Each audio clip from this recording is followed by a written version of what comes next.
ఒక నటుడిని గుర్తుపెట్టుకోవడానికి వందల కొద్ది సినిమాలు చేయాల్సి అక్కర్లేదు.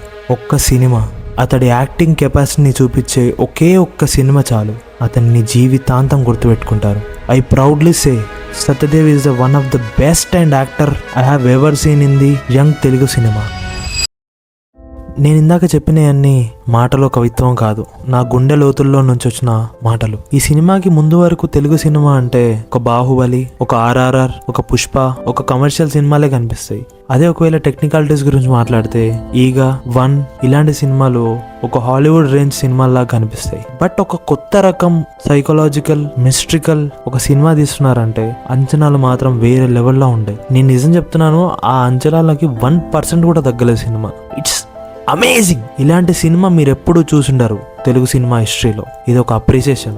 Satyadev, you are a brilliant actor man. And Venkatesh Maha గురించి మాట్లాడితే ఈ సినిమాలో ఎస్పెషల్లీ కనెక్ట్ అయ్యేది story and screen ప్లేకి.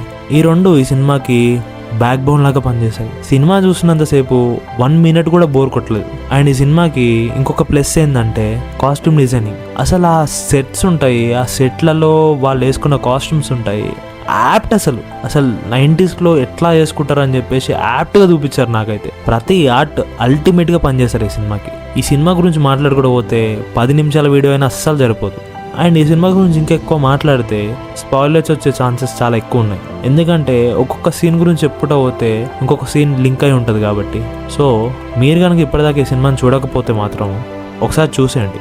I'm sure మీకు డెఫినెట్గా నచ్చుద్ది. అందులో 1% కూడా డౌట్ లేదు అనుకోండి. 100% నచ్చుద్ది మీకు ఈ సినిమా చూసి బయటకు వచ్చేటప్పుడు మీరు అందులో ఉన్న క్యారెక్టర్స్కి ఖచ్చితంగా రిలేట్ అవుతారు. నేను ఇది రికార్డ్ చేస్తున్నప్పుడే నాకు తెలుసు నా వీడియోస్కి మహా అయితే 100-200 వ్యూస్ కంటే ఎక్కువ రావు. బట్ ఆ వచ్చే 100-200 మందిలోనన్నా ఒక్కరి సినిమాని చూసి అప్రిషియేట్ చేసి ఇంకొక ఇద్దరికి చెప్తే అది చాలా ప్లస్ అవుద్ది ఇలాంటి సినిమాలు రావడానికి. మీరు పెట్టే ఆ 100 రూపాయలు ఎవ్రీ పెన్నీ పడతాను చెప్తాను నేనైతే. మీ దగ్గరలో ఉన్న థియేటర్లో చూసేయండి. చూసాక మీకేమనిపించిందో ఒకసారి కింద కామెంట్ సెక్షన్లో కామెంట్ చేయండి. మళ్ళీ ఇంకొక వీడియోలో మళ్ళీ కలుద్దాం. అంతవరకు బాయ్.